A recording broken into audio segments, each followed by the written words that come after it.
Brought to you bye V-Guard, को powered by Sensodyne. विचारू ना, मी कसं सांगणार? तुम्हाला काय वाटतं? मला काय वाटत नाही. मी बारामती लोकसभा मतदारसंघातल्या पाण्याच्या प्रश्न, महागाई, बेरोजगारी आणि जो भ्रष्टाचार या देशात होते त्या सगळ्या कामात, दुष्काळाच्या कामात इतकी व्यस्त असते की मला बाकीचा विचार, आणि एनिवे माझा स्वभाव असा आहे, मी दुसऱ्यांच्याबद्दल किंवा त्यांच्या स्टेटमेंटबद्दल इतका विकंठ, मी राजकारणात तुमच्या सगळ्यांची सेवा आणि या देशात पॉलिसी मेकिंग करण्यासाठी आलेले आणि माझ्या कामातून तुमच्या आयुष्यात एक चांगला बदल व्हावा याच्यासाठी मी राजकारणात आले। काल खडकवासल्या सभेमध्ये तुम्ही बोलताना असं म्हणालात की जर मी कदाचित एवढी चुकीची होते तर 17.5 वर्ष एकत्र काम कसं काय केलं?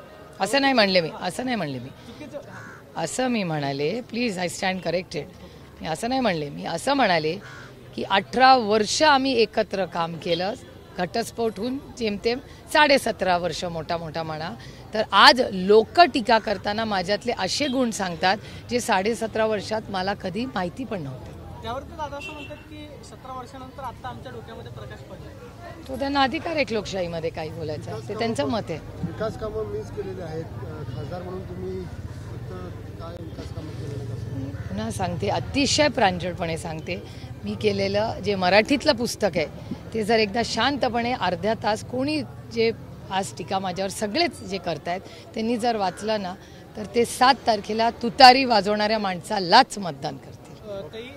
पंतप्रधान 2 दिवसांपूर्वी महाराष्ट्रामध्ये आलेले होते, त्यांनी असं वक्तव्य केलं की भटकता आत्मा, म्हणजे अप्रत्यक्षरित्या त्यांनी शरद पवारांवरती टीका केली की 45 वर्षांपासून राज्य अस्थिर करण्याचं काम व्यक्तीच्या हातामधून होत आहे। ज्या पद्धतीनं टीका केली जाते, तुम्हाला वाटतं की पंतप्रधान नरेंद्र मोदी सातत्याने शरद पवारांवरती टीका करण्याची एकही संधी सोडत नाही? हे बघा, एक तर आपल्याला सगळ्यांनाच माहिती आहे की आंब्याच्या झाडालाच दगडं मारतात आणि गेले 6 दशकं बारामतीमध्ये, महाराष्ट्रात आणि देशामध्ये हे आदरणीय पवार साहेबांचं भाग्य की त्यांना इतकं प्रेम मिळालेलं आहे। आणि शेवटी जेव्हा त्यांच्यावर कोणीही, मी अतिशय प्रांजळपणे म्हणते, कोणीही जर टीका केली तर त्याची हेडलाईन होते।